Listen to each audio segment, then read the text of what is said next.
Hello दोस्तों, नमस्कार। तो हमारी आज की कहानी है माँ वैष्णो देवी की कहानी। और दशहरा के समय माँ वैष्णो देवी की कहानी ज़रूर सुननी चाहिए। आपने जम्मू की वैष्णो माता का नाम अवश्य सुना होगा।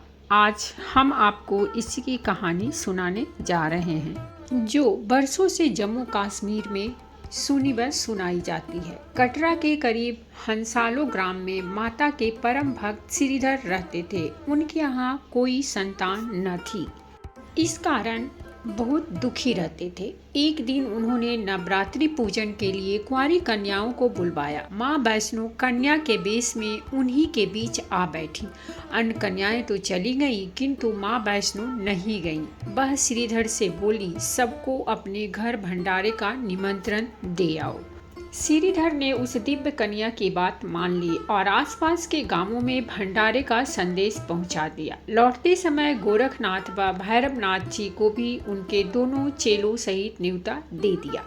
सभी अतिथि हैरान थे कि आखिर कौन सी कन्या है जो इतने सारे लोगों को भोजन करवाना चाहती है। श्रीधर की कुटिया में बहुत से लोग बैठ गए।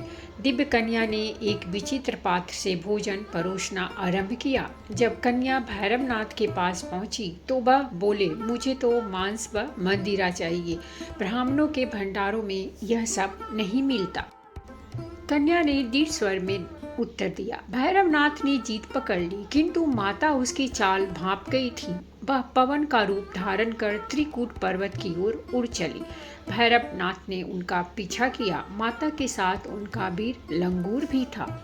एक गुफा में मां शक्ति ने 9 माह तक तप किया। भैरव भी उनकी खोज में वहां आ पहुंचा।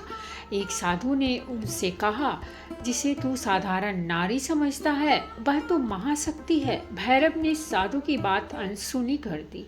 माता गुफा की दूसरी ओर से मार्ग बनाकर बाहर निकल गईं।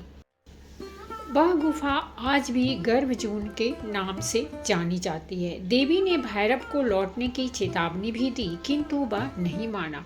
माँ गुफा के भीतर चली गई। द्वार पर वीर लंगूर था। उसने भैरव से युद्ध किया। जब वीर लंगूर निढाल होने लगा तो माता वैष्णो ने चंडी का रूप धारण किया और भैरव का वध कर दिया। भैरव का सिर भैरव घाटी में जा गिरा। तब माँ ने उसे वरदान दिया कि जो भी मेरे दर्शनों के पश्चात भैरव के दर्शन करेगा उसकी सभी मनोकामनाएं पूरी होंगी। आज भी प्रति वर्ष लाखों श्रद्धालु माता वैष्णो के दर्शन करने आते हैं। गुफा में माता पिंडी रूप में विराजमान हैं। तो दोस्तों, ये थी हमारी आज की कहानी। अगर कहानी अच्छी लगी हो तो प्लीज़ हमारे चैनल को सब्सक्राइब कीजिए, वीडियो को लाइक और शेयर जरूर कीजिए।